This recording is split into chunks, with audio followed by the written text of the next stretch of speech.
السلام علیکم ورحمۃ اللہ۔ آج کے اس ٹاپک میں ہم حور کی اپنی شوہر سے ملاقات پر بحث کریں گے۔ ابن ابی دنیا نے اپنی سند کے ساتھ حضرت علی رضی اللہ عنہ کی روایت نقل کی ہے۔ انہوں نے حضور اقدس صلی اللہ علیہ وسلم سے اس آیت یوم نحشر المتقین الی الرحمن وفدا کے متعلق پوچھا۔ حضرت علی کہتے ہیں کہ میں نے کہا یا رسول اللہ، وفد تو سوار ہی ہوتے ہیں، تو نبی کریم صلی اللہ علیہ وسلم نے ارشاد فرمایا، اس ذات کی قسم جس کے قبضے میں میری جان ہے، بے شک وہ اپنے قبروں سے نکلیں گے تو اپنے سامنے سفید ایسی اونٹنیوں کو پائیں گے جن کے پر ہوں گے، ان پر سونے کے کھجاوے ہوں گے، ان کی جوتوں کے تسمے چمکتے ہوئے روشن ہوں گے۔ ان اونٹنیوں کا ہر قدم ہادی نظر تک ہوگا اور وہ جنت کے دروازوں تک پہنچ جائیں گے تو اس کی زنجیر سرخ یاقوت کی ہوگی جس کے گرد سونے کے تختے ہوں گے، اور جنت کے دروازے پر ایک درخت ہوگا جس کی جڑوں سے 2 چشمے پھوٹ رہے ہوں گے، تو جب ان میں سے ایک سے پانی پئیں گے تو ان کے چہروں میں آرام کی تازگی پھیل جائے گی، اور جب دوسرے چشمے سے وضو کرے تو ان کے بال کبھی پراگندہ نہ ہوں گے۔ پھر وہ زنجیروں کو تختوں پر ماریں گے تو زنجیر کی آواز سنائی دے گی۔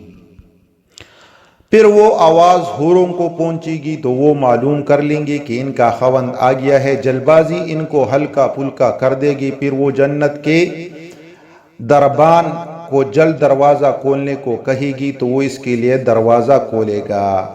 پس اگر اللہ تعالیٰ نے اپنے پہچان اس کو نہ کرائی ہوتی تو یہ آدمی اس دربان یا خدمتگار کو دیکھ کر سجدے میں گر جاتا، جبکہ وہ اس کی چمک اور روشنی دیکھے گا، پھر وہ کہے گا میں تیرا خدمتگار ہوں، مجھے تیرے لیے ہی مقرر کیا گیا ہے۔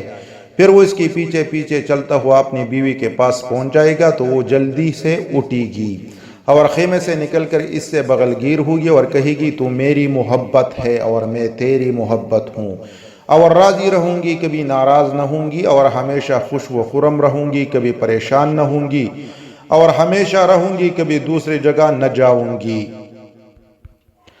پھر وہ اپنے مکان میں داخل ہوگا، اس کی بنیاد سے لے کر چھت تک 100 ذراع کا فاصلہ ہوگا جو موتیوں اور یاقوت کی چٹانوں سے تعمیر کیا گیا ہوگا۔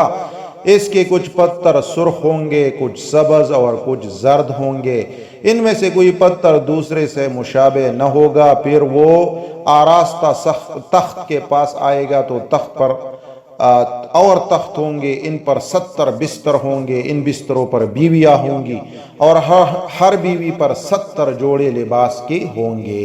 اس کے باوجود اس بیوی کی پنڈلی کی ہڈی کے اندر سے گودا دکھائی دے گا، رات بھر کے اندر میں وہ ان سے اپنی خواہش پوری کرتا رہے گا۔ حدیث ہے ہادی الارواح کی۔ اس طرح اسی سے بالکل ریلیٹڈ ایک اور حدیث بھی ہے جو میں آپ کے سامنے رکھتا ہوں۔ حضرت عبداللہ ابن عمر رضی اللہ تعالیٰ عنہ کی ایک طویل روایت جس میں ادنا درجے کے جنتی کا جنت میں داخل ہونے کا ذکر ہے۔ اس کے آخر میں فرماتے ہیں کہ جب وہ جنتی اپنی دار سلطنت کی انتہا کو پہنچے گا تو اس کے خادم اس کے لیے کھانا لائیں گے، پانی پلائیں گے، جس سے جب وہ خوب شکم سیر ہوگا تو وہ خادم کہیں گے کہ اب اس کو اپنی بیویوں سے ملاقات کرنے دو، تو وہ خدام چلے جائیں گے۔ اتنے میں اس جنتی کی نگاہ ایک خوبصورت عورت پر پڑے گی جو کہ ایک تخت پر بیٹھی ہوئی ہوگی، جس نے 70 پوشاکیں پہن رکھی ہوں گی، اور ہر پوشاک کا رنگ دوسرے سے مختلف ہوگا۔ جنتی کو اس کی پنڈلی کا گودا اس کے گوشت اور خون اور ہڈی اور کپڑے کے اوپر سے نظر آئے گا، تو یہ جنتی اس کو دیکھتے ہی کہے گا کہ تو کون ہے؟ وہ کہے گی میں ان حوروں میں سے ہوں جو تیرے لیے پوشیدہ رکھی ہیں۔ یہ جنتی اس کے طرف متوجہ ہوگا تو اس کو دیکھتے دیکھتے 40 سال گزر جائیں گے۔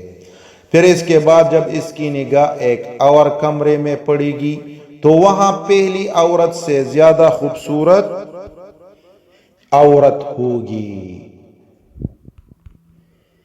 اور وہ کہے گی ارے میاں ہم میں تیرا کوئی حصہ نہیں، مطلب ہم بھی آپ کا قرب چاہتے ہیں، آپ ہمیں بھی لپٹ دو۔ تو یہ جنتی اس کے طرف 40 سال بڑھتا رہے گا، نگاہ تک بھی اس سے نہ ہٹے گی۔ یہ حدیث رواہ ابن ابی دنیا اور یہ ترغیب و ترہیب دونوں میں موجود ہے۔ جزاکم اللہ خیر۔